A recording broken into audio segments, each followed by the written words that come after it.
नमस्कार, news night में आप सभी का स्वागत है। मैं हूं निखिल सिंह और पश्चिम बंगाल में चुनाव के बाद भी हिंसा का दौर जारी है। कौन है इस हिंसा का जिम्मेदार और आखिर क्यों पश्चिम बंगाल में हिंसा चुनावों का पर्याय बन चुकी है, इस खबर पर विस्तार से चर्चा करेंगे। दिखाएंगे देश भर में बारिश का हाल, पहाड़ी राज्यों में बारिश बनी है आफत। दिखाएंगे रिपोर्ट ग्राउंड जीरो से भी, बात दिल्ली की सियासत की भी करेंगे। इसके अलावा भी होगी देश दुनिया की हर जरूरी खबर। शुरुआत हेडलाइंस के साथ। पश्चिम बंगाल के दिनाजपुर और मुर्शिदाबाद में चुनाव बाद हिंसा का दौर जारी। मरने वालों की संख्या 10 के पार। भाजपा ने जताया विरोध। केंद्रीय मंत्री स्मृति ईरानी ने पूछा सवाल, कहा लोकतंत्र की हत्या करने वालों के साथ क्यों है कांग्रेस का हाथ।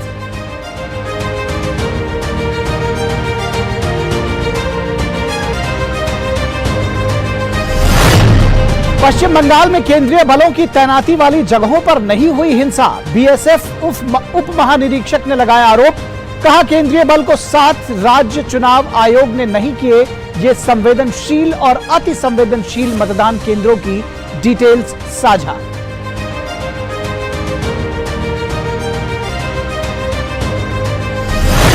हिमाचल प्रदेश के कुल्लू, शिमला, मंडी में जारी है मूसलाधार बारिश। राज्य में अगले 2 दिन स्कूल रहेंगे बंद। उत्तराखंड के कुमाऊं क्षेत्र के लिए 11-12 जुलाई को मौसम विभाग का रेड अलर्ट जारी।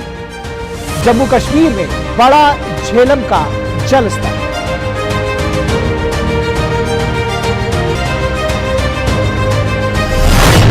दिल्ली एनसीआर में भी दूसरे दिन जारी रही बारिश। दिल्ली में सोमवार को स्कूल रहेंगे बंद। गाजियाबाद में भी 10-11 को स्कूल बंद रखने का दिया गया निर्देश।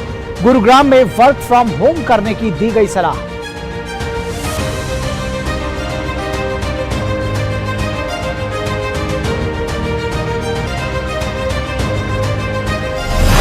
बारिश में बेहाल दिल्ली, घिरे केजरीवाल। भाजपा ने बद इंतजामी के लगाए आरोप। कालकाजी में स्कूल की गिरी दीवार। भाजपा ने किए सवाल, कहा 16 करोड़ खर्च होने के बाद भी बच्चों के जीवन से हो रहा है खिलवाड़।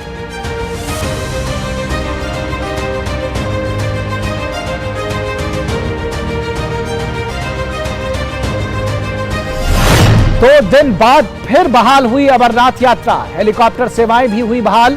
भारी बारिश और भूस्खलन की वजह से यात्रा हुई थी प्रभावित। श्रद्धालुओं को एहतियात बरतने की दी गई सलाह।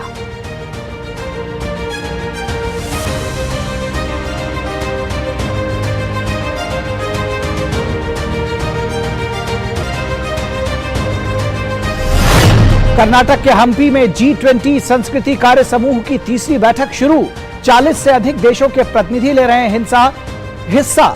सांस्कृतिक धरोहरों के संरक्षण जैसे तमाम विषयों पर मंथन। केंद्रीय संस्कृति मंत्रालय के सचिव गोविंद मोहन ने कहा, पुराने धरोहर को पुनर्जीवित करना हमारी प्राथमिकता।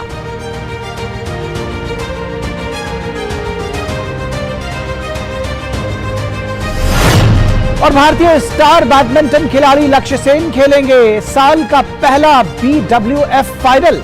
कनाडा ओपन के खिताबी मुकाबले में आज देर रात लक्ष्य सेन चीन के ली शी फेंग के खिलाफ उतरेंगे कोर्ट पर।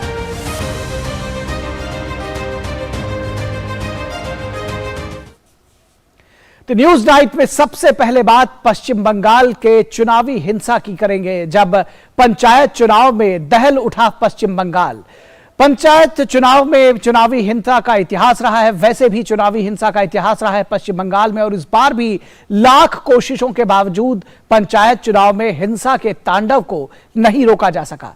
अदालत ने सख्त निर्देश दिए, केंद्रीय बलों की तैनाती हुई, लेकिन फिर भी बंगाल की धरती अपने ही लोगों के खून से लाल हो गई। भारत जैसे विशाल और सुदृढ़ लोकतांत्रिक देश में जहां चुनाव उत्सव के तौर पर लिए जाते हैं, यह परेशान करने वाला है। आखिर क्या है इस हिंसा की वजह? कौन है इतनी मौतों का जिम्मेदार? आखिर क्यों पश्चिम बंगाल में हिंसा चुनावों का पर्याय बन चुकी है? देखिए यह रिपोर्ट।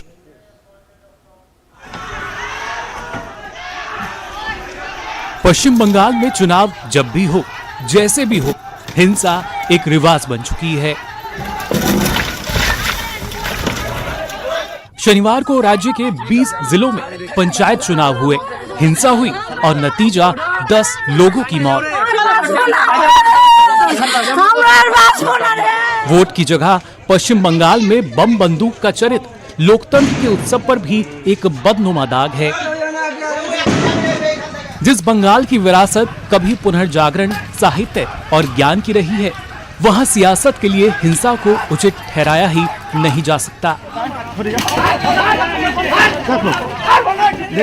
मतपेटियां लेकर भाग जाना, कहीं पानी डालकर नष्ट किए गए मतपत्र की तस्वीरों से शायद से कोई ऐसा हो जिसे दुख ना पहुंचा हो। मुर्शिदाबाद में आज हुई हिंसा को लेकर आम जनता सीधे तौर पर सत्ताधारी तृणमूल पर आरोप लगा रही है। जिले में 3 बैलेट बॉक्स भी एक नाले के किनारे पड़े हुए बरामद किए गए। वहीं भाजपा ने ममता पर हमला बोला और कहा कि राज्य में लोकतंत्र खतरे में है। टीएमसी का राज चल रहा है इधर, साधारण मानुष आतंक में है अभी तक। और घर से बाहर आएगा तो टीएमसी मारने का धमकी देता है। यही ममता बनर्जी पश्चिम बंगाल में काला लोकतंत्र लागू किया है। यही ममता बनर्जी के पार्टी के लोग भाजपा के लोगों को खून कर रहे हैं, मार रहे हैं। पश्चिम बंगाल की 928 जिला परिषद, 9,730 पंचायत समिति और 63,229 ग्राम पंचायतों के लिए मतदान के लिए 59,000 केंद्रीय बल जवानों की तैनाती की गई थी। कुल 61,636 पोलिंग बूथों में से 4,834 संवेदनशील बूथ भी शामिल थे।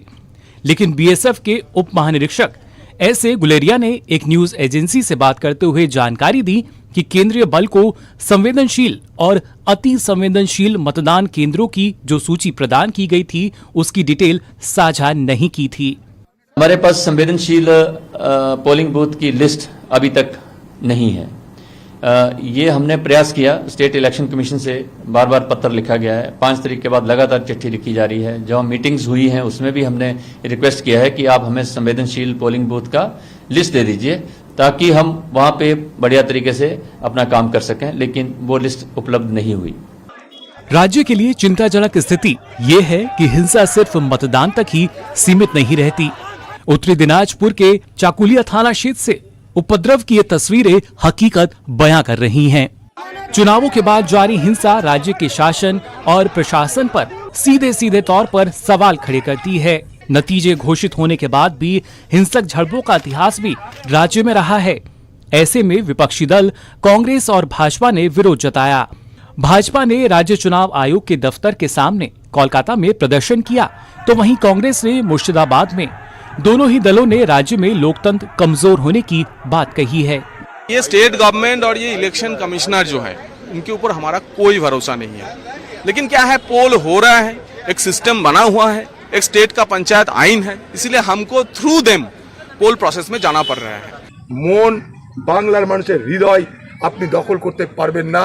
শাস্তি আমাকে, আপনাকে, বাংলার মুখ্যমন্ত্রী আপনাকে শাস্তি আজ না হয় কাল ইনশাআল্লাহ পেতেই হবে, পেতেই হবে, পেতেই হবে। टीएमसी की पार्टी के साथ गांधी परिवार गठबंधन कर रहा है। मेरा गांधी परिवार से विशेष ये प्रश्न है कि क्या उनसे हाथ मिलाना मंजूर है उन्हें, जो पश्चिम बंगाल में कहर मचा रहे हैं, मौत के घाट लोगों को मात्र इसलिए उतार रहे हैं क्योंकि वो वोट करना चाहते हैं। राज्य में हिंसक झड़पों वाली जगहों पर दोबारा चुनाव कराने की मांग की जा रही है। मालदा में भाजपा सांसद ने गजलौक ब्लॉक में रीपोलिंग की मांग को लेकर प्रदर्शन किया। राज्य में हुई चुनावी हिंसा को लेकर कहा जाता है कि सियासी प्रभुत्व को लेकर हमेशा से होती रही है। चुनावी गड़बड़ी की आशंका को लेकर विपक्षी कार्यकर्ताओं ने जब जब विरोध जताया, राज्य में हिंसा हुई है। सियासत तो अपनी राह ले लेती है, लेकिन इसका दुखद पहलू ये है कि हिंसा की लकीर समाज पर काफी लंबा प्रभाव छोड़ती है। कोलकाता से प्रसेनजीत के साथ ब्यूरो रिपोर्ट, डीडी न्यूज। तो हिंसा की लकीर समाज पर बड़ा प्रभाव छोड़ती है और ये जो तस्वीरें अभी आपने देखी पश्चिम बंगाल से, ये डराने वाली हैं, दुखी करने वाली हैं, सोचने पर मजबूर करने वाली हैं, क्योंकि पश्चिम बंगाल में जिस तरह से लोकतंत्र लहूलुहान हो रहा है वो हम सबको सोचने पर मजबूर कर रहा है कि आखिर क्यों पश्चिम बंगाल में इस तरह से हिंसा हो रही है। पश्चिम बंगाल का इतिहास जो है चुनाव का वो रक्त रंजित रहा है। और क्यों रक्त रंजित रहा है, आखिर क्यों पश्चिम बंगाल ही एक ऐसा राज्य रहा है आज के समय में जहां पर इतने बड़े पैमाने पर हिंसा होती है, इस पर हम आपको विस्तार से जानकारी देंगे। साथ ही साथ यह भी बात करेंगे कि आखिर इस हिंसा का जिम्मेदार कौन है। बात होगी जब बम बंदूक और बैलेट वाले पश्चिम बंगाल की चुनावी हिंसा में 10 लोगों की मौत हो गई है। अभी का यह आंकड़ा है, जो कल की बात हुई है, जो शनिवार को पोलिंग हुई है, उसमें 10 लोगों की मौत का आंकड़ा है। और 7 जून से लेकर के 7 जुलाई तक, यानी कि पोलिंग से एक दिन पहले तक 4 लोगों की मौत का आंकड़ा है। मैं यहां पर इस बात को जोड़ दूं कि यह जो आंकड़ा है यह आधिकारिक आंकड़ा है और जो मीडिया की खबरें हैं, जो दूसरी खबरें हैं, जो अपुष्ट आंकड़े हैं, वो इससे कहीं ज्यादा हैं। यानी कि 10 और 4 14 के अलावा जो आंकड़े हैं वो कहीं ज्यादा है, लेकिन फिलहाल ये आधिकारिक आंकड़े हैं और इस आधिकारिक आंकड़ों के अनुसार 14 लोगों की मौत हुई है। और सबसे खास बात है कि मतदान के बाद भी हिंसा का दौर जारी है। यह आपने अभी हमारी रिपोर्ट में देखा कि किस तरह से वहां पर यह जो पोस्ट पोल वायलेंस है वो और ज्यादा विकट हो रहा है। यानी कि हिंसा का दौर पश्चिम बंगाल में अभी भी रुका नहीं है। और चुनावी हिंसा का एक बड़ा लंबा इतिहास रहा है पश्चिम बंगाल का। 2013 में 34 लोगों की मौत हो गई थी। ये हम पंचायत चुनावों की बात कर रहे हैं। 11 लोग निर्विरोध, 11% लोग निर्विरोध निर्वाचित हुए थे। तो इस बात को समझा जा सकता है कि आखिर क्यों इस हिंसा को फैलाया जा रहा है, आखिर इस हिंसा के पीछे की वजह क्या है। 11% लोग निर्विरोध निर्वाचित हुए थे, 34 लोगों की मौत हो गई थी। 2018 में 150 लोगों की मौत हो गई थी और वहीं पर 34% लोग निर्विरोध निर्वाचित हुए थे, यानी वहां पर ओपोनेंट्स को पर्चा नहीं फाइल करने दिया गया था। इसी तरह से 2023 में अब तक 14 लोगों की मौत हुई है और निर्वाचन आयोग की तरह से कोई भी आधिकारिक आंकड़ा नहीं आया है, लेकिन जो कैलकुलेशंस बताई जा रही हैं, अपुष्ट आंकड़े हैं, निर्विरोध निर्वाचन का अनुमान जो है वो 18% तक पहुंच चुका है। तो आप समझ सकते हैं कि किस तरह से जो एक पूरी हिंसा है उसका प्रायोजित इसलिए किया जाता है ताकि निर्विरोध निर्वाचन किया जा सके और जो पंचायत है उसको अपने गढ़ के तौर पर मजबूत किया जा सके। 2019 के लोकसभा चुनाव की बात करें तो उस दौरान भी 11 लोगों की मौत हो गई थी। यानी केवल ये पंचायत तक सीमित नहीं है, बल्कि लोकसभा और विधानसभा चुनाव तक भी इस हिंसा का इतिहास रहा है। 2021 के विधानसभा चुनाव में भी हिंसा हुई थी। इसके आंकड़े अभी जारी नहीं हुए हैं, लेकिन पोस्ट पोल वायलेंस को लेकर के तमाम जो जांच है वो चल रही है। जो पार्टीज है, खासतौर पर बीजेपी, उनका रिप्रेजेंटेशन रहा है राज्य में और उसके बाद अभी उसके आंकड़े आना बाकी है। लेकिन बड़े पैमाने पर अगर मीडिया रिपोर्ट्स की बात मानी जाए तो 57 से ज्यादा लोगों की मौत हो गई थी विधानसभा चुनाव में। और पोस्ट पोल वायलेंस है उसमें भी जबरदस्त तरीके से मौत हुई थी। तमाम जगहों पर बीजेपी कार्यकर्ता मृत पाए गए थे, तमाम जगहों पर कांग्रेस के कार्यकर्ताओं पर भी हमला हुआ था। उसकी एक जांच अलग से हुई है। फिलहाल उसका आंकड़ा अभी तक राज्य चुनाव आयोग की तरफ से नहीं आया है। हिंसा की वजह क्या है? लोकसभा चुनाव के लिए लिटमस टेस्ट, दरअसल इसको समझने की जरूरत है कि 2024 का जो लोकसभा चुनाव होने वाला है उसके लिए यह माना जा रहा है कि जो पंचायत चुनाव है उसमें जिसकी जीत होगी वो कहीं ना कहीं एक तरह से एज रहेगा उसके पास से और वो लोकसभा चुनाव में विजेता के तौर पर जाएगा। तो ये तय करेंगे पंचायत चुनाव के आखिर कौन सी पार्टी का कितना दम है लोकसभा चुनावों के विशेष संदर्भ में। पंचायत चुनाव पर कब्जा कभी कैडर को मजबूत करने के लिए हुआ करता था, यानी कि जो हमारे कार्यकर्ता हैं वो कितने मजबूती के साथ रहेंगे गांव गांव में। जब पंचायतों में हमारा कब्जा रहेगा तो हम आगे भी अच्छा परफॉर्म करेंगे, ये एक सोच थी। लेकिन अब वो सिर्फ कैडर की मजबूती तक नहीं बल्कि अब फंड की लूट की लग भी हिंसा की वजह हो गई है। अब तमाम जो केंद्र सरकार की योजनाएं हैं या राज्य सरकार की योजनाएं हैं वो पंचायत तक, ग्राउंड लेवल तक जाती हैं और ऐसे में पंचायतों के जो फंड्स हैं वो काफी भारी भरकम रहते हैं और उनकी लूट की जो ललक है वो इस हिंसा को उकसाती है। ये भी एक बड़ी वजह है। अब सवाल आता है कि हिंसा के लिए ये जिम्मेदार कौन है, तब जबकि लगातार चाहे वो अदालत हो या दूसरे राजनीतिक दल हो वो बार बार इस बात को चेता रहे थे कि हिंसा को रोकने के लिए उपाय किए जाने चाहिए। तो अब जिम्मेदार कौन है? राज्य पुलिस के करीब 70,000 जवान और केंद्रीय बलों की लगभग 600 से ज्यादा कंपनियां वहां पर तैनात थी। अदालत ने आदेश दिया था और उसके बाद वहां पर केंद्रीय बलों की कंपनियां तैनात की गई थी। यहां पर यह बात जोर भी देना चाहिए कि अदालत ने कहा था कि हर पोलिंग बूथ पर जो केंद्रीय बल है उनकी उपस्थिति सुनिश्चित की जाए, लेकिन शायद ऐसा नहीं हो सका। यह साफ दिखाई दे रहा है ये हिंसा के दौर में। बीएसएफ का क्या दावा है? बीएसएफ ने कहा है कि संवेदनशील और अति संवेदनशील बूथों की जानकारी उनके साथ साझा नहीं की गई और इस वजह से वो इस जो हिंसा के जगहों पर जो संवेदनशील और संवेदनशील बूथ है वहां तक वो पहुंच नहीं सके या वहां तक उनके बारे में जानकारी शेयर नहीं की गई। बूथ की पर सुरक्षा बलों की तैनाती की जिम्मेदारी राज्य चुनाव आयोग की होती है। यह भी समझने की जरूरत है कि राज्य चुनाव आयोग ही जो केंद्रीय बल लगाए गए थे उनको वहां पर तैनात करने की जिम्मेदारी राज्य चुनाव आयोग की जिले के डीएम के माध्यम से होती है। तो केंद्रीय बल कहां तैनात होंगे ये जो एक तरह से कहीं ना कहीं अपरोक्ष रूप से राज्य सरकार तय करेगी या ये कहा जाए कि डीएम तय करेंगे या राज्य चुनाव आयोग तय करेगा। तो सीएपीएफ ने इस हिंसा का जिम्मेदार जो सेंट्रल फोर्सेस है उनकी तैनाती वाले बूथों पर हिंसा नहीं हुई है, यह गृह मंत्रालय का दावा है। वो कह रहा है कि जहां जहां जो सेंट्रल फोर्सेस थी वहां पर हिंसा नहीं हुई है और जहां पर सेंट्रल फोर्सेस की गैर मौजूदगी थी वहां पर हिंसा हुई है और संवेदनशील अति संवेदनशील बूथों पर सेंट्रल फोर्सेस की तैनाती नहीं की गई। राज्य के पुलिस बल पर भी बड़ा प्रश्न लगा है। जैसा कि आपको शुरू में बताया कि 70,000 से ज्यादा जो राज्य पुलिस बल हैं उनके जो जवान हैं वो वहां लगे हुए थे, लेकिन उसके बावजूद इतने बड़े पैमाने पर हिंसा हुई और पश्चिम बंगाल जल उठा। तो निश्चित तौर पर यह जवाबदेही बनती है और जवाब निश्चित तौर पर देना होगा। और आज के समय में जब लोकतंत्र को हम उत्सव के तौर पर मनाते हैं और ये मानते हैं कि लोकतंत्र एक उत्सव के तौर पर देखा जाता है और खास तौर पर पश्चिम बंगाल जैसे राज्य में जहां पर बार बार यह कहा जा रहा है कि आपको हिंसा नहीं होने देना है, सारी तैयारियां आपको करनी है, उसके बावजूद आप फेल हो रहे हैं, तो राज्य के तौर पर भी यह सवाल राज्य सरकार पर, राज्य की मशीनरी पर जरूर उठाया जाएगा। फिलहाल इस बुलेटिन में रुकेंगे एक छोटे से ब्रेक के लिए। ब्रेक के बाद इसी विषय पर विस्तार से चर्चा करेंगे।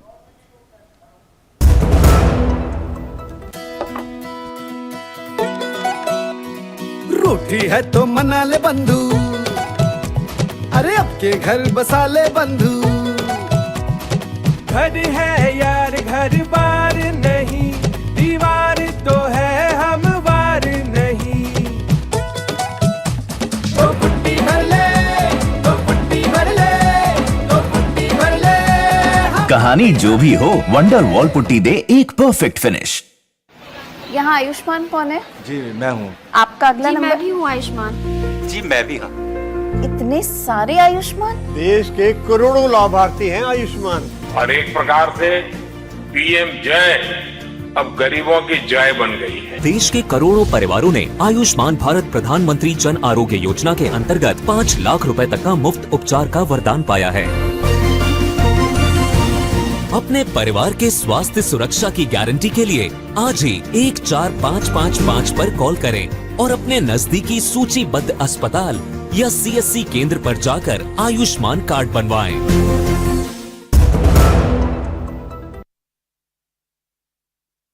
ब्रेक के बाद एक बार फिर आप सभी का स्वागत है और आज हमारी विशेष चर्चा का विषय पश्चिम बंगाल की हिंसा से जुड़ा हुआ है।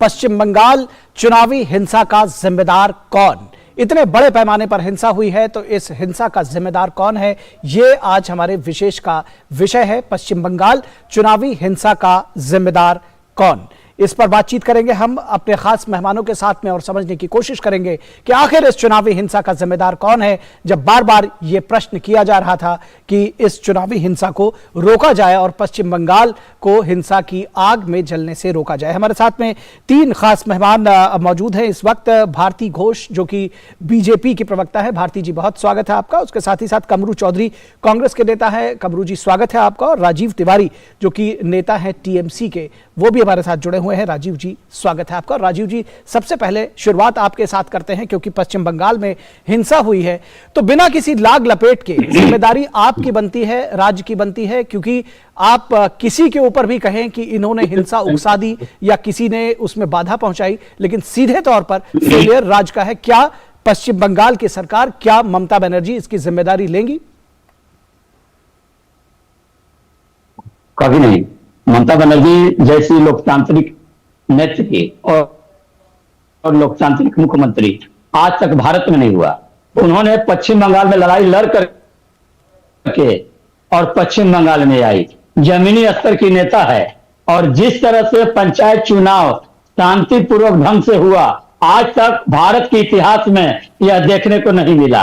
आपने देखा जहां जहां भारतीय जनता पार्टी की सरकार है 10 लोगों वहां की पर मौत हुई 90% है चुनाव राजीव जी, 10 लोगों की मौत हुई है, इसको आप कह रहे हैं कि शांतिपूर्ण तरीके से हुआ है? ये सब तृणमूल कर्मियों को जो है मारा गया, भारतीय जनता पार्टी के लोग उकसा करके तृणमूल के कर्मियों को मारे हैं। ठीक है, अगर वो बात भी मान ली जाए भारतीय राजीव जी वो बात भी मान ली जाए तो मृत्यु हुई है, किसी एक व्यक्ति की मौत भी बहुत बड़ी बात होती है। राज्य प्रशासन का फेलियर है, चाहे मरा इस पक्ष से या उस पक्ष से, मरा बंगाल का और भारत का नागरिक। भारती घोष यहाँ की एसपी थी मिदनापुर की, और उनसे पूछिए प्रशासन किस तरह से चलता है, और ममता बनर्जी के नेतृत्व में रह चुकी है और इन्होंने देखा है ममता बनर्जी के प्रशासन को। ये झूठ मूठ ममता बनर्जी को जो है फंसाने का और झूठ मूठ बदनाम करने का पश्चिम बंगाल की सरकार का ये सब जो है षड्यंत्र रचा जा रहा है। झूठ और यह कैसे हो सकता है राजीव जी? 10 लोगों की मौत हुई है कि नहीं, ये इस बात को स्वीकार करेंगे ना? 10 लोगों की मौत हुई है, आप ये क्यों कह रहे हैं कि झूठ? 10 लोगों की मौत हुई है, उसकी जिम्मेदारी लीजिए। 2 दिन रुकिए, बादल फटेगा और सूर्य अपना प्रकाश दिखाएगा। आप देखिएगा ये लोग का जमीन जो है घसक चुका है। ये लोग का जमीन जो है भारतीय जनता पार्टी, राजीव जी, दरअसल जो प्रश्न मैं आपसे पूछ रहा हूं उसका जवाब आप नहीं दे रहे। बोलिए। मैं कह रहा हूं जो प्रश्न आपसे पूछा जा रहा है हिंसा पर सवाल, आप कह रहे हैं 2 दिन बाद जब मतगणना होगी, बादल फटेगा, चुनाव आप जीतेंगे। निश्चित तौर पर आप हो सकता है आप चुनाव जीतने हारने की बात ही नहीं हो रही है, बात हो रही है 10 नागरिकों की मौत, जो आंकड़ा आपकी तरफ से दिया गया है, जो राज्य चुनाव आयोग की तरफ से दिया गया है, माफ कीजिएगा, वो उस आंकड़े को आप कैसे झुठला सकते हैं? आप कह रहे हैं बिल्कुल सब ठीक है। भारतीय जनता पार्टी के लोग हत्या किए हैं और इस हत्या में जो है भारतीय जनता पार्टी के लोगों को जो है समझना होगा कि यहाँ के जनता को हत्या करके हम वोट नहीं ले सकते हैं। वोट जो है क्या बात कर रहे हैं राजीव जी? किसी ने हत्या की है, हत्या को रोका नहीं जा सका। चलिए मैं इसमें भारती घोष जी को जोड़ूंगा। भारती घोष ये कह रहे हैं कि जो सारी हिंसा हुई उसके लिए भारतीय जनता पार्टी के लोग जिम्मेदार हैं। किस तरह से देखती हैं इस पूरे हिंसा को? क्योंकि अदालत के आदेश के बावजूद जो सेंट्रल फोर्सेस थी उनके डिप्लॉयमेंट को लेकर के भी अब जो बातें हैं वो सामने आ रही हैं।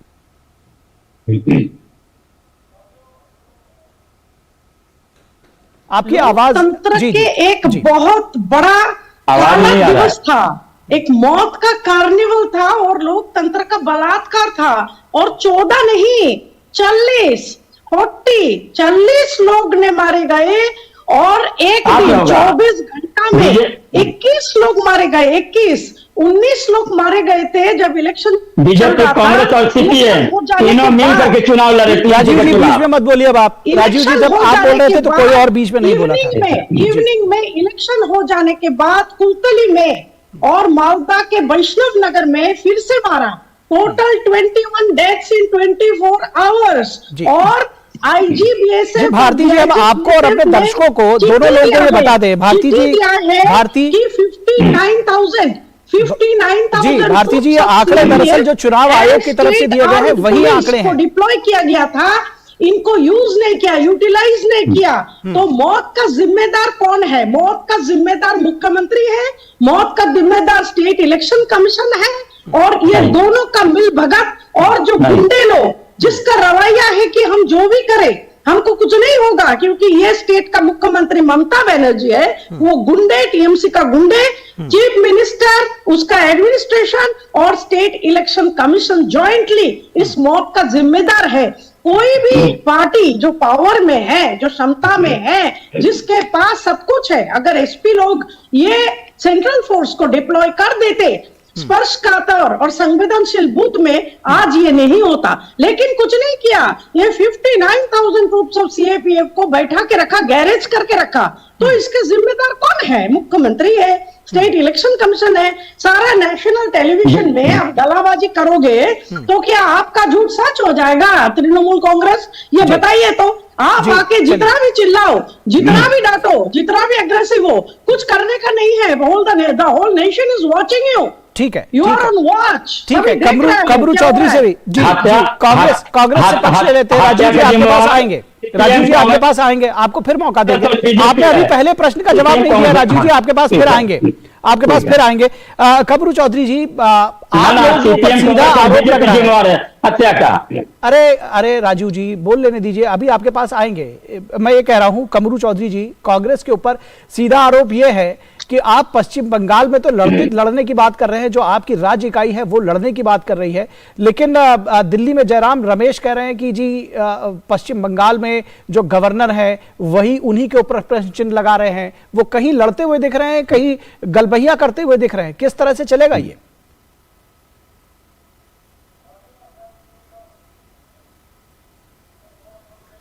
आपकी आवाज हम तक नहीं आ रही है कमरू जी, एक बार अपना सिस्टम देख लें। या अभी आ रहा है? जी आ रहा है, जी बताइए।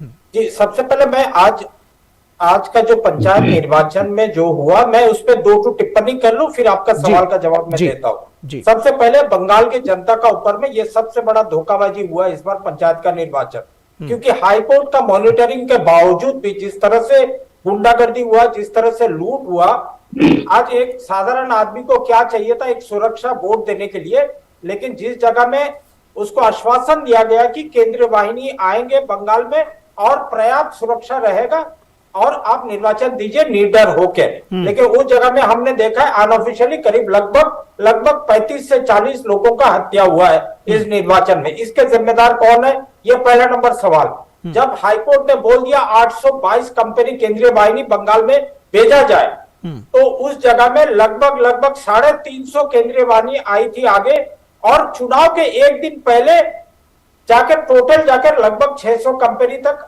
वहां पे पहुंची। यहां तक कल सुबह का इलेक्शन है, तो आज रात को जाकर केंद्रीय वाहिनी बूथ पे पहुंच रही है। दूसरी मोस्ट इंपॉर्टेंट थिंग जो बंगाल में हुआ इस बार, 7 जून को राजीव सिन्हा को अपॉइंटमेंट होता है चुनाव आयोग का हिसाब से, 8 जून को मतलब एक दिन के बाद ही वो चुनाव डिक्लेयर कर लेते हैं। लेकिन क्यों, आखिरकार इतना जल्दबाजी क्यों? आपने जायजा नहीं लिया, आपने ऑल पार्टी मीटिंग नहीं बुलाया, आपने चुनाव डिक्लेयर कर दिया। जब कांग्रेस पार्टी हाईकोर्ट में गुहार लगाई, तो आप बोलते हो कि केंद्रीय वाहिनी का जरूरत नहीं है बंगाल में। आप लोकल हमारा पैसा खर्चा करके सुप्रीम कोर्ट पे चले गए, जाकर क्या गुहार लगा रहे वहां पे कि बंगाल में केंद्रीय वाहिनी नहीं चाहिए। हाईकोर्ट ने ये बात भी बोला कि अगर हिंसा हुआ, किसी का मौत हुआ, तो उसका जिम्मेदार कौन है, राजीव सिन्हा। तो आज तुरंत हम कांग्रेस पार्टी ये डिमांड करते हैं कि राजीव सिन्हा का गिरफ्तारी हो। इलेक्शन ये तो राज्य में लड़ने की बात है। जो कांग्रेस और तृणमूल कांग्रेस गठबंधन बना रहे हैं, सवाल उस पर भी उठ रहे हैं।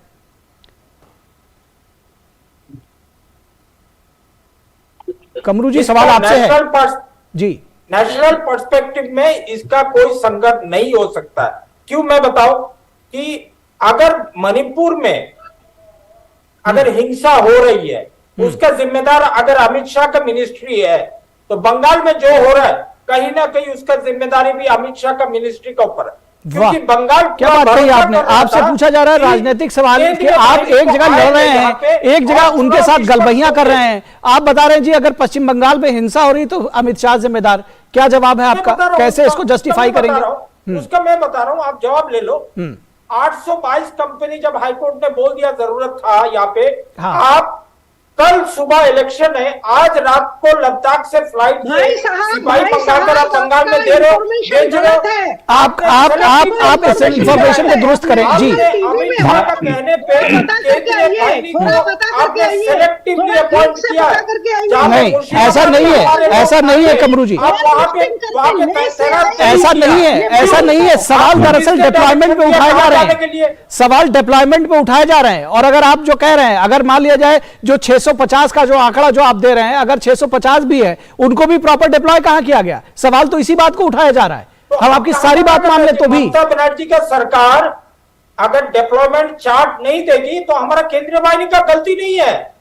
तो वही तो सवाल आपसे कह रहे हैं, लेकिन आप पहले क्लियर नहीं है। भारती घोष जी, आपको लग रहा है कि इस तरह चाहे कांग्रेस हो और चाहे तृणमूल कांग्रेस हो, जी बंगाल में खुल के बताइए, सीआरपीएफ का जवान या बीएसएफ का जवान को अभी कमरू जी आप अपनी बात कह चुके हैं। जी, कमरू जी अपनी बात कह चुके हैं, भारती घोष को बोलने दीजिए। पटना में जाके तृणमूल के साथ गठबंधन करते हो, पटना में जाके वहाँ गठबंधन करते हो, और यहाँ पर 40 लोगों का खून होने के बाद अब बोल नहीं सकते खुल के कि कौन जिम्मेदार है।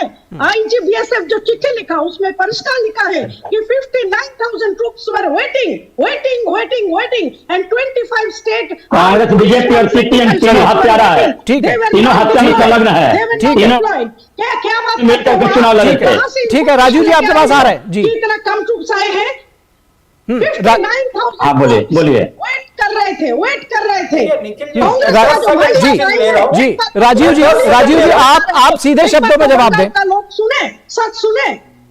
राजीव जी सीधे शब्दों में जवाब दें कि 10 लोगों की मौत हुई है, किसी भी पार्टी की हुई है, पश्चिम बंगाल के लोगों की हुई है, राज्य सरकार की सीधे तौर पर जिम्मेदारी बनती है या नहीं?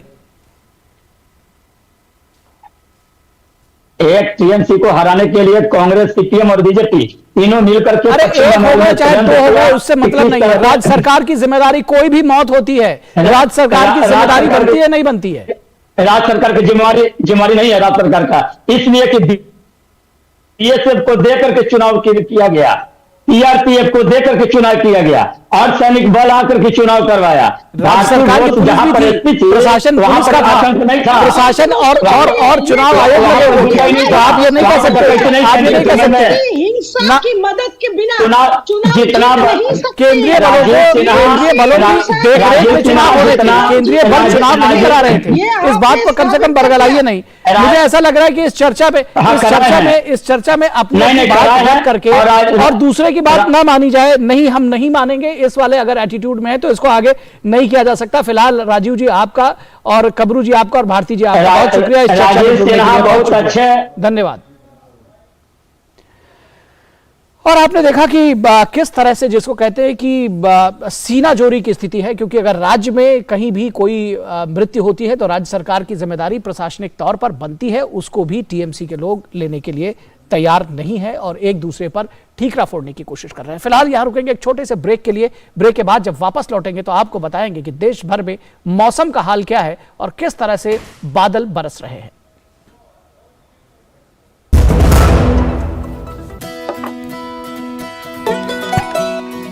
रूठी है तो मना ले बंधु, अरे अब के घर बसा ले बंधु।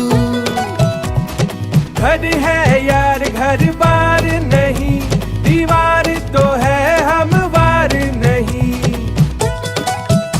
तो पुट्टी भर ले, तो पुट्टी भर ले, तो पुट्टी भर ले। कहानी जो भी हो, वंडर वॉल पुट्टी दे एक परफेक्ट फिनिश।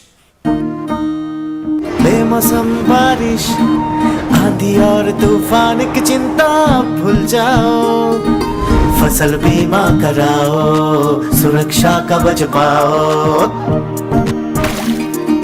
प्राकृतिक आपदा हो या कोई दुर्घटना, उसकी चिंता से भी मुक्ति पाओ, फसल बीमा कराओ, सुरक्षा कवच पाओ। हमने फसल बीमा योजना को अधिक प्रभावी बनाया, उसके दायरे में ज्यादा किसानों को लाए। खरीफ फसल के लिए बीमा पंजीकरण शुरू हो चुका है, शीघ्र पंजीकरण कराएं। बैंक शाखा, बीमा कंपनी, कृषि ऋण समिति, जन सेवा केंद्र CSC से संपर्क करें या www.pmfby.gov.in पर ऑनलाइन आवेदन करें या क्रॉप इंश्योरेंस ऐप डाउनलोड करें या किसान कॉल सेंटर पर फोन करें। फसल बीमा कराओ, सुरक्षा कवच पाओ।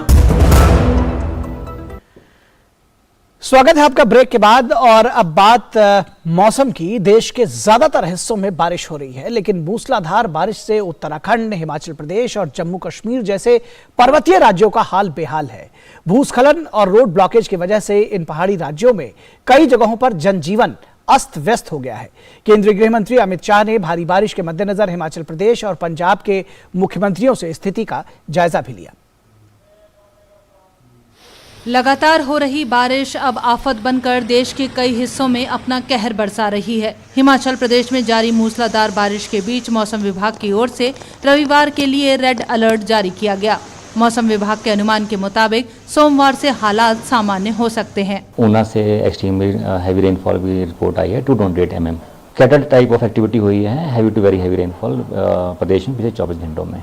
तो तीनों ही पहाड़ी राज्यों में, खासतौर से हिमाचल प्रदेश, उत्तराखंड में अगले 24 घंटे एक्सट्रीमली हैवी रेन की संभावना, और जो 2 दिन के बाद या 1 दिन के बाद में उसमें इंटेंसिटी में कमी आ जाएगी, परंतु भारी बरसात जारी रहेगी। बारिश के चलते मंडी में पुराना औट बंजर पुल ढह गया।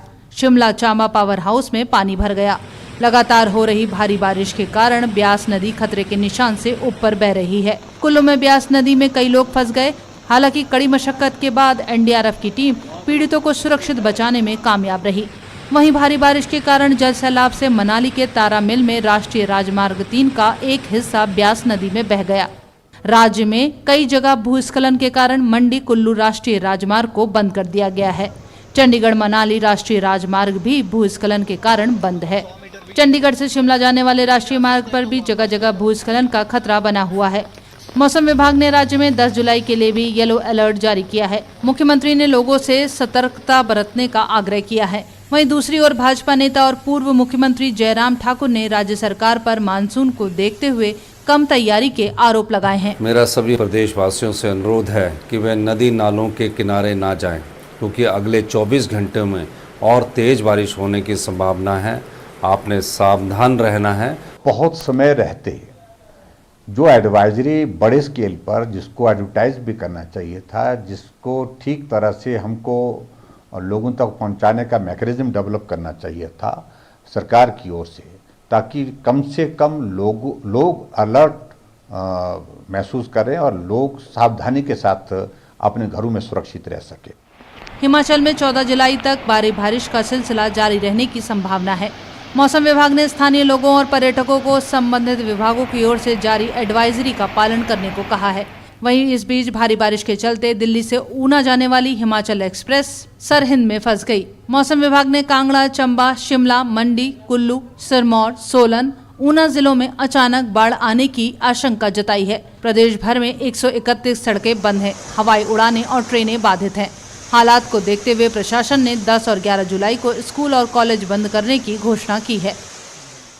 कुल्लू डिस्ट्रिक्ट में जो मनाली वाला पोर्शन है, मंडी बजोरा का पोर्शन है, और जो हमारा फिर आगे लाहौल वाला पोर्शन है, काजा का एरिया पूरा प्रभावित है, किन्नौर के भी काफ़ी इलाके प्रभावित है, चंबा के हैं। तो इन बातों को ध्यान में रखकर जो है हमारे शिक्षा मंत्री ने फैसला किया है कि स्कूल और कॉलेजेस जो है 2 दिन और बंद रहेंगे।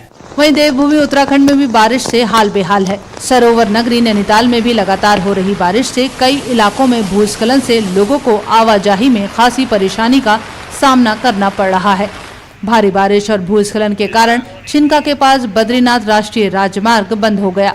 वहीं बिगड़े मौसम के चलते चंपावत में NH9 भी बंद है। सभी जिलाधिकारियों को, आपदा प्रबंधन विभाग को लगातार अलर्ट रहने के निर्देश दिए गए हैं और साथ ही जो हमारे यात्री हैं, श्रद्धालु हैं, उन सब से भी लगातार हम लोगों का अनुरोध रहेगा कि मौसम की जानकारी ठीक प्रकार से कर लें और मौसम विभाग की जानकारी के अनुसार आगे के अपने प्रोग्राम बनाएं। मौसम विभाग ने उत्तराखंड के लिए अत्यधिक बारिश का अलर्ट जारी किया है।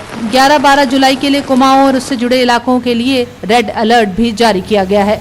11-12 में अगेन जो है फिर से जो हमने उसको रेड अलर्ट में जो है जो आपका रेड वार्निंग है उसमें रख दिया है कुमाऊं के डिस्ट्रिक्ट और लगे हुए जो गढ़वाल के डिस्ट्रिक्ट है, चमोली और पौड़ी डिस्ट्रिक्ट जो है।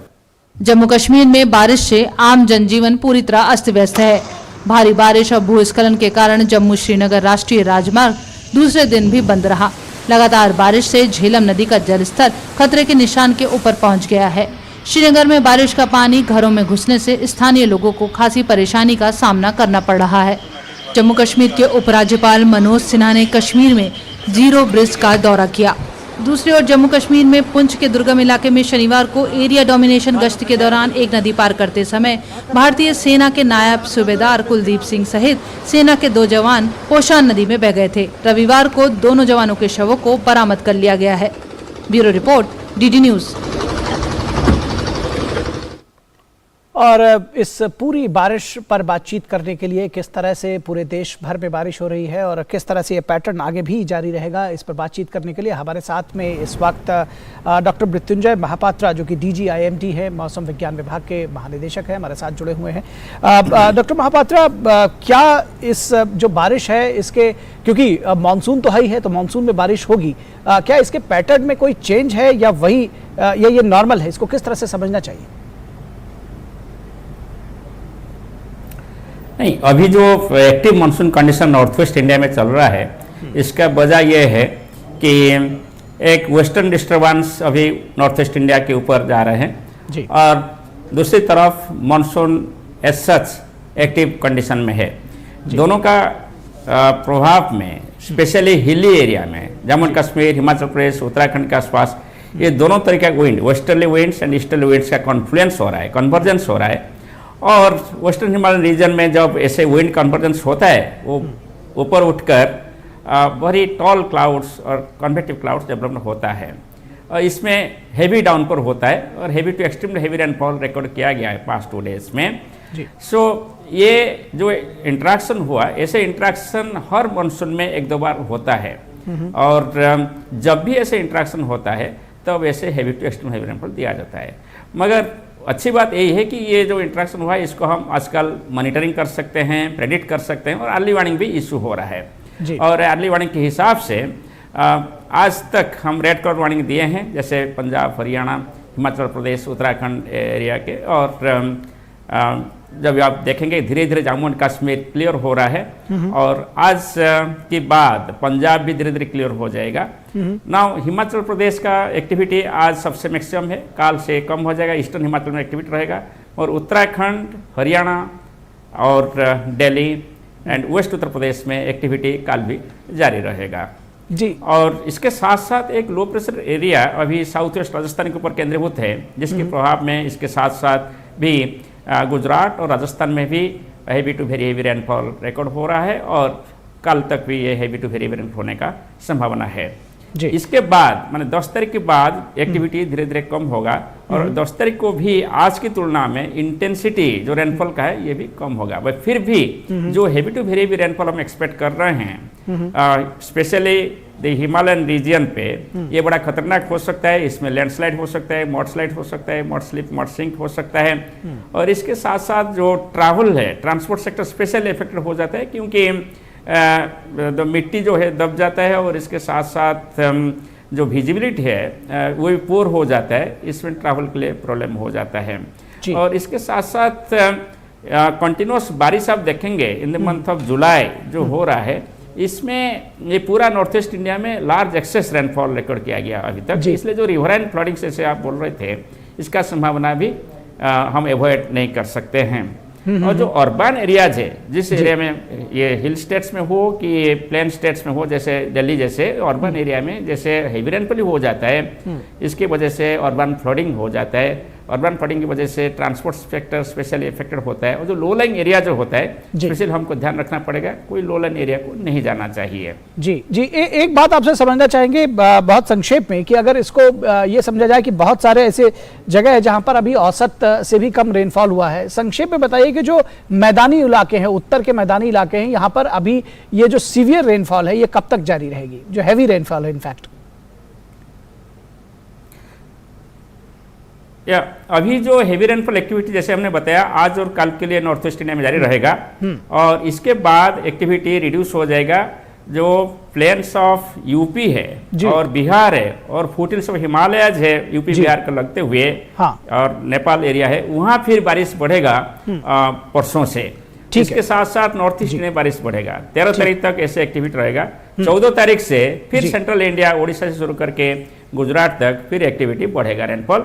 जुलाई महीना आप एसएस देखें, जैसे हमने प्रेडिक्ट किया था 30 जून को, जुलाई महीने में अच्छा बारिश होने का उम्मीद था और ऐसे अभी चल रहा है। अभी 30% ज्यादा बारिश हुआ है for country as a whole जुलाई महीना में। जी बहुत धन्यवाद मृत्युंजय महापात्रा जी। डॉक्टर मृत्युंजय महापात्रा हमारे साथ जुड़े हुए थे बारिश पर और पूरे इस मानसून पर उन्होंने जानकारी दी। और यहाँ से रुक करेंगे रमा त्यागी हमारी संवाददाता इस वक्त हमारे साथ जुड़ी हुई हैं श्रीनगर से, जम्मू कश्मीर से, और उसके साथ ही साथ अवधेश नौटियाल हमारे संवाददाता देहरादून से जुड़े हुए हैं और उनसे हम जानेंगे वहां का ताज़ा सूरत हाल। रमा, सबसे पहले आपसे जानना चाहेंगे कि किस तरह से श्रीनगर में बारिश का हाल है और साथ ही साथ अमरनाथ यात्रा को लेकर के भी हम अपडेट जानना चाहेंगे, किस तरह से मौसम का हाल है, यात्रा फिलहाल बहाल हो गई है? बिल्कुल निखिल, अगर आज का हाल जाने तो आज मौसम यहाँ पर साफ रहा और इसी वजह से यात्रा बहाल हो गई और सुबह 10 बजे से यहाँ पर जो हेली सेवा है वो भी शुरू हो गई थी और आज 6,500 यात्रियों ने दर्शन किए हैं, श्रद्धालुओं ने। और कुल मिलाकर जो श्रद्धालुओं की संख्या है अब तक यात्रा करने वाले जो कि भगवान बाबा बर्फानी के जिन्होंने दर्शन किए हैं उनकी संख्या बढ़कर 93,000 के करीब हो गई है। अगर मौसम का हाल देखें तो पिछले 2 दिन जो है इस लिहाज से मुश्किल भरे रहे, काफी बारिश तेज होती रही। श्रीनगर में भी लगातार 2 दिन बारिश हुई है और जो ऊंचे इलाके हैं, जो हाई रीचेस हैं, वहां पर बर्फबारी हुई और इसी वजह से अमरनाथ यात्रा को भी बीच में रोकना पड़ा 2 दिन के लिए। लेकिन फिलहाल जो मौसम है वो यहाँ पर साफ है, अमरनाथ यात्रा शुरू हो चुकी है। कल का भी मौसम विभाग का कहना है कि हो सकता है कि बादल छाए रहें, लेकिन मौसम जो अभी है वो फिलहाल साफ है। और बड़ी खबर यही है कि यात्रा फिर से रिज्यूम हो गई है। 6,500 के करीब जो यात्री हैं वो दर्शन आज कर चुके हैं और लगातार इसका श्रेय देना चाहिए जिस तरह से प्रशासन ने यहाँ पर प्रबंध किए, सरकार ने यहाँ पर प्रबंध किए और तमाम आकस्मिकताओं से निपटने के लिए जो पहले से प्रबंधन किया गया वो जो है उसका असर काफी इस पर दिखाई दे रहा है। और यात्रियों से भी हमने यहाँ पर बात की थी तो उनका भी कहना था कि हर लेवल पर जहाँ पर भी वो गए, क्योंकि रास्ते में बहुत से पड़ाव आते हैं और हर जगह कैंप्स बने हुए हैं, मेडिकल कैंप्स बने हुए हैं, रहने की व्यवस्था है। तो और जितने यात्री छोड़े जाते हैं बैचेस में उस संख्या से ज्यादा अकोमोडेट करने की उनमें क्षमता रखी गई है, क्योंकि जो प्राकृतिक चुनौती है वो किसी भी टाइम आ जाती है, उसका अंदाजा लगाया जा सकता है। लेकिन कभी कभी ऐसा होता है कि अंदाजे से अलग भी कुछ भी हो जाता है, तो उसकी पूरी जो व्यवस्था है यहाँ पर की गई, SDRF, NDRF, जो लोकल रेस्क्यू, बिल्कुल लगातार जो प्रयास किए गए हैं वो सामने साफ तौर पर देखे जा सकते हैं। रमा, आप बनी रही हमारे साथ। अवधेश टौटियाल देहरादून से।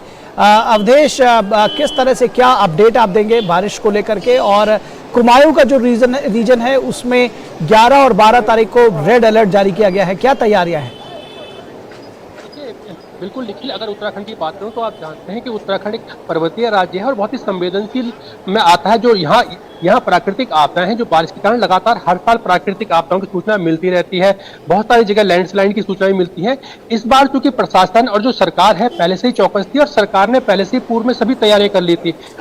हर जिला प्रशासन को अलर्ट मोड पे रखा गया था, जिसके कारण इस बार जो है इस तरह की सूचनाएं नहीं हुई। आज जरूर जो टिहरी जनपद है वहां से पहली सूचना आई कि सुबह जो है एक मैक्स गाड़ी दुर्घटनाग्रस्त हो गई और उसमें 11 लोग सवार थे, जिसमें से 3 की मौत हो गई और 8 लोग जो है गंभीर रूप से घायल हो गए। इसके अलावा एक सूचना कुमाऊं मंडल के उधम सिंह नगर से, जहां पर की 2 मकान ध्वस्त होने से 2 लोगों की जो मौत हो गई। तो इसके बाकी अगर बात करूं तो बाकी जगह से इस तरह की कोई सूचनाएं अभी तक नहीं है। उत्तरकाशी जनपद जहां गंगोत्री और यमुनोत्री जो 4 धाम यात्रा के जो 2 धाम है वो पड़ते हैं, फिलहाल जो गंगोत्री ऋषिकेश राजमार्ग है वो बंद है, जो यमुनोत्री ऋषिकेश राजमार्ग है वो अवरुद्ध है, उसको खोलने का लगातार प्रयास किया जा रहा है।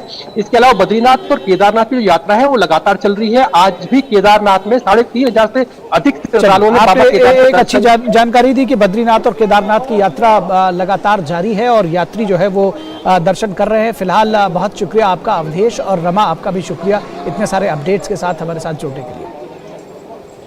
और रुकेंगे यहाँ एक छोटे से ब्रेक के लिए, कहीं मत जाइएगा, जल्द हाजिर होंगे। हाँ, एक मिनट। रूठी है तो मना ले बंधु, अरे अब के घर बसा ले बंधु। घर है यार घर बार नहीं, दीवार तो है हम वार नहीं।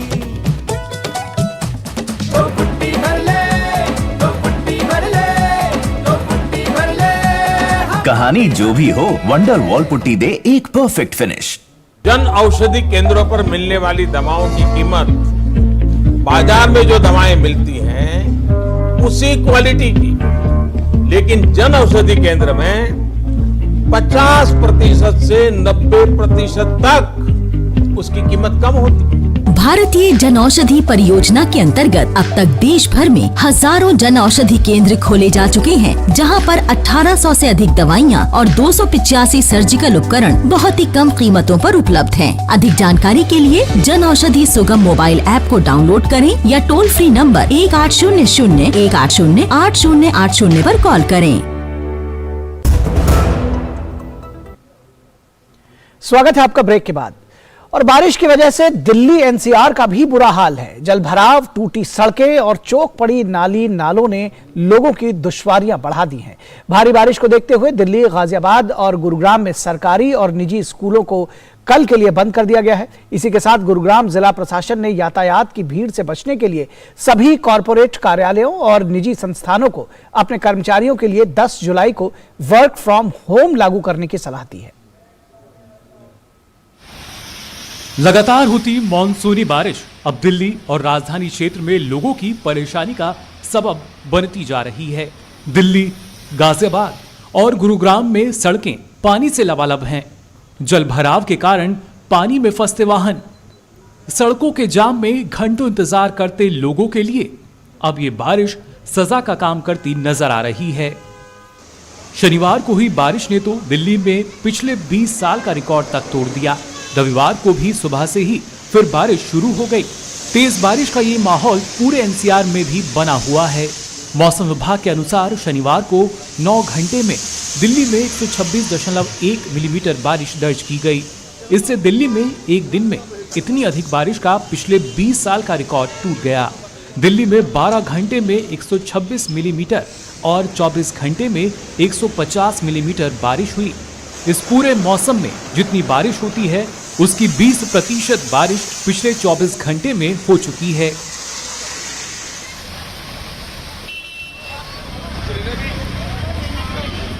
दिल्ली एनसीआर के कुछ इलाकों में अब भी भारी बारिश की संभावना बनी हुई है। एनसीआर में अगले 24 घंटे अभी भी हमको भारी बरसात की 1-2 स्थानों में संभावना है। उसके बाद भारी बरसात का एनसीआर दिल्ली में दौर आगे 4-5 दिन नहीं रहेगा। हालांकि रेन रुक रुक के चलती रहेगी, परंतु उसकी इंटेंसिटी कम होगी।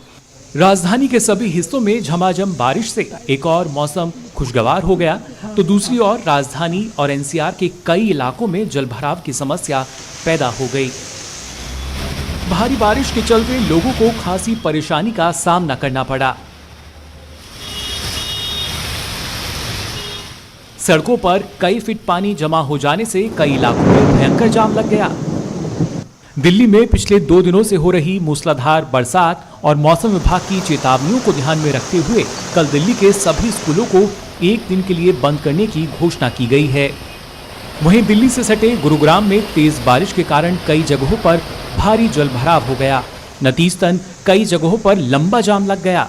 इस वजह से लोगों को एक जगह से दूसरी जगह जाने में काफी दिक्कतों का सामना करना पड़ रहा है।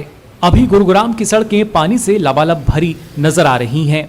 भारी बारिश के कारण जल भराव वाले इलाकों में एक कार फंस गई। मौके पर मौजूद लोगों ने गाड़ी को निकालने का प्रयास किया। Bureau report, DD news. और दिल्ली में कल से हो रही मूसलाधार बारिश ने मानो शहर की रफ्तार थाम दी है, लेकिन बारिश से निपटने की बदइंतजामी ने लोगों की परेशानियों को और बढ़ा दिया है। बारिश को लेकर की गई तैयारियों के दिल्ली सरकार और दिल्ली नगर निगम के दावों पर अब बीजेपी हमलावर है। बीजेपी का आरोप है कि अरविंद केजरीवाल दिल्ली के लोगों के साथ खिलवाड़ कर रहे हैं।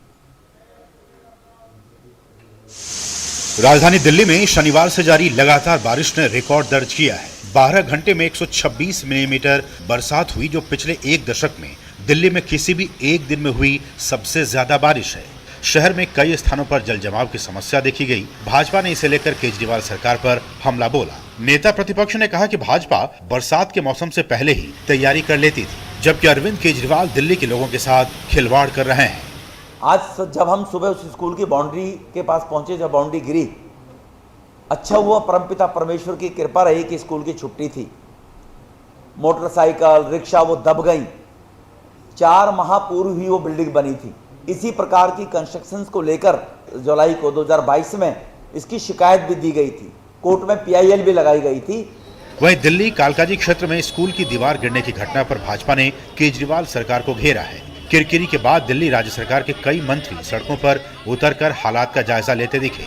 सरकार में PWD, शिक्षा, वित्त जैसे कई अहम पद संभाल रही मंत्री आतिशी ने स्कूलों की स्थिति को जांचने के संबंध में पत्र लिखा है, जबकि भाजपा ने आरोप लगाया है कि 16 करोड़ रुपए खर्च करने के बाद भी दीवार टिक नहीं पाई। 16 करोड़ की लागत से 4 महीने पहले इस स्कूल का उद्घाटन हुआ है।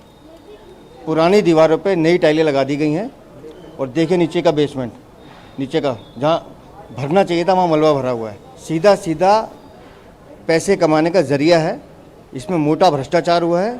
अगर कल स्कूल खुला होता तो सोचिए इन बच्चों की क्या हालत होती। मेरी जानकारी के अनुसार स्कूल की छतों पे भी लेंटर नहीं डाला गया, टुकड़ी डाली गई है। ये पूरी की पूरी बिल्डिंग का सुरक्षा ऑडिट होना चाहिए, तब तक ये स्कूल नहीं खुलेगा। हमारे कार्यकर्ता यहाँ धरना प्रदर्शन करेंगे, लेकिन स्कूल में बच्चों की जान को खतरे में नहीं डालेंगे हम। दिल्ली में नगर निगम पर भी आम आदमी पार्टी का कब्जा है और राज्य सरकार भी। ऐसे में केजरीवाल के दावों को लेकर विपक्ष तो सवाल करेगा ही। हमेशा अलर्ट मोड पे दिल्ली होती थी। मुख्यमंत्री जी खुद मीटिंगें लिया करती थी, शीला दीक्षित जी, और एक प्लान होता था कि किसी इस तरह की मूसलाधार बारिश हो तो उससे बचाया जा सके। ऐसा नहीं कि पहली मर्तबा दिल्ली में बारिश हो रही है। दिल्ली में हर मौसम में 5-7 दिन इस तरह की बारिशें होती हैं, लेकिन कभी इस तरह की परेशानी दिल्ली ने नहीं झेला। लेकिन जो परेशानी अब देखी गई है, मुख्यमंत्री साहब हर मोर्चे पर विफल हैं। वहीं दिल्ली सरकार ने सोमवार को स्कूल बंद रखने का फैसला किया है। मूसलाधार बारिश के सामने इंतजामात छोटे नजर आ रहे हैं, लेकिन सरकार को समय रहते तैयारी करनी ही चाहिए थी, जिससे लोगों की जान माल की सुरक्षा हो सके और सड़कों पर जमा पानी ट्रैफिक की रफ्तार ना रोक सके। Bureau report, DD news. और दिल्ली में बारिश के हाल को लेकर हमारे संवाददाता मुकेश शुक्ला हमारे साथ जुड़े हुए हैं। मुकेश, जो बारिश की गति जो है उस हिसाब से इंतजाम जो है वो पूरे नहीं दिख रहे हैं और तमाम आरोप भी लग रहे हैं दिल्ली सरकार के ऊपर। क्या अपडेट देंगे आप? हाँ बिल्कुल निखिल, जिस तरह से हमने कल भी देखा पूरे दिन सड़कों पर रहते हुए, और जब हमने अपने कैमरे से उन तस्वीरों को कैप्चर किया तो वो बदहाली साफ तौर पर दिखाई दे रही थी कि कितना ज्यादा अव्यवस्था दिखाई दे रही थी। लोगों को प्राइम लोकेशन पे पहुंचने के लिए बड़ी दिक्कतों का सामना करना पड़ा। जैसे आपको सफदरजंग जाना है, एम्स जाना, आईएनए जाना है, वहां पर आपको अच्छा खासा ट्रैफिक देखने को मिल रहा था, क्योंकि ऐसी लोकेशन जहाँ इमरजेंसी सर्विसेज चालू रहती हैं।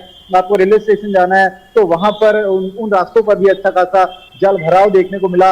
निचले इलाके अगर आप देखें, पड़पड़गंज के, लक्ष्मी नगर, विनोद नगर के इलाके, वहां पर अच्छा खासा जो पानी था वो दिखा। लोगों की गाड़ियां खराब हो रखी थी, स्कूटी खराब, बाइक खराब, तो लोग अच्छे खासे परेशान। और जिस तरह से ये दिखाया कि आज स्कूल की दीवार गिर गई, ऐसे देशबंधु कॉलेज की भी एक दीवार गिर गई, जिसकी चपेट में कई गाड़ियां आ गई, कई कारें आ गई, कई बाइकें आ गई, साथ ही साथ कई जगह पेड़ गिर गए, जिसकी वजह से वहां पर भी गाड़ियां दब गई। हालांकि जान माल का कोई नुकसान नहीं हुआ, लेकिन आज संडे का दिन था, कल अगर यही हालात रहे, क्योंकि रेड अलर्ट इस समय दिल्ली में जारी है, भारी बारिश हो रही है, इस समय भी रिमझिम बरसात है। मैं रास्ते में हूं, जब हम अपने ऑफिस से निकल रहे हैं तो अच्छी खासी यहाँ पर भी रिमझिम बारिश चल रही है और पूरे दिन ऐसा ही देखने को मिला। अच्छा खासा वॉल्यूम था। और दिल्ली सरकार जो पहले ही दावे करती है कि फ्लाईओवर ठीक है, वहां पर पानी नहीं, आप देखिए मतलब द्वारका से अगर आपको निकलना है तो ये हैवी जाम है, आश्रम के रोड पर जाम है, बदरपुर पर जाम है, चौतरफा जाम है। गुड़गांव की तस्वीर सभी ने देखी, जिस तरह से दिल्ली गुड़गांव रोड पर जाम लगा रहता है। तो कहीं ना कहीं ये सरकार की जो नाकामयाबियां हैं उसको बयां करती है। प्रदेश की सरकार को सचेत होना पड़ेगा, क्योंकि अभी रेनफॉल का जी निश्चित तौर पर सरकार को सचेत होना पड़ेगा। और आपने जिस तरह से कहा कि आज तो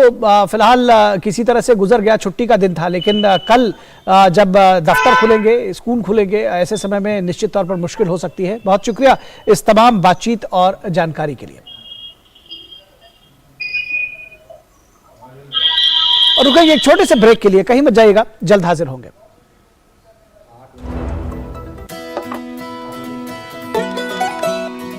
रूठी है तो मना ले बंधु, अरे अब के घर बसा ले बंधु।